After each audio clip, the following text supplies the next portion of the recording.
నువ్వు పంది మాట్లాడినట్టు మాట్లాడు కాదు, అవతల వాయిస్ కూడా చక్కగా వినిపించాలి. బందరపు నరసన్నకు ఫోన్ చేసిండు. ఇక హలో హలో, నా పేరు మహేష్ గాడ్ సార్. మీరు టీఆర్పీ పార్టీలో క్రమశిక్షణ కమిటీ చైర్మన్ ఉన్నారా? అవునా?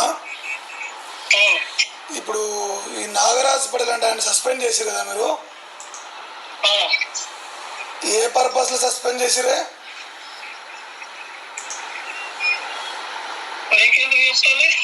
నాకేం చెప్పకు, జనాలకు చెప్పాలి, బీసీలకు చెప్పాలి కదా. ఆయన బీసీనే కదా. మీ పార్టీ బీసీ పార్టీనా కాదా?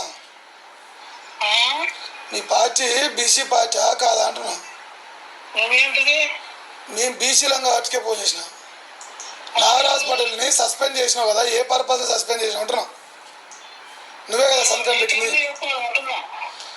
ఎవరికి చెప్తావు మరి? సస్పెండ్ చేసిరా? ఆయనంతా ఆయన రాజీనామా చేస్తే నువ్వు సస్పెండ్ పెట్టిస్తావు? ఇది ఇలా ఫ్రెండ్ కాబట్టి వీళ్ళ ఫ్రెండ్షిప్ వీళ్ళు ఎప్పటి నడుతుందంటే, కల్వకుంట్ల కవిత పార్టీ అనౌన్స్ కంటే ముందు వీళ్ళు ఒక మీటింగ్ వేరు. కల్వకుంట్ల కవిత మీటింగ్ పోయినారు, ఎక్కడ ఏం దొరుకుతుందని వేటలో ఉన్నారు. వీళ్ళు డబ్బులు ఎక్కడ దొరుకుతాయని వేటలో ఉన్నారు. వీళ్ళు క్లియర్గా చెప్పదు. అరే సస్పెండ్ చేస్తే నీకేంది, నీకేం చేస్తే నీకేంద్రా చెత్త సన్నాసుడా. ఎప్పుడైనా కాంగ్రెస్ పార్టీలో బీసీలకు మంత్రి పదవులు ఎందుకు ఇవ్వాలని అడిగినావు? చెత్తనా కొడుక, లుచ్చానా కొడుక. ఒక అమ్మకు ఒక అబ్బాకు పుట్టలేదు చెత్తనా కొడుక.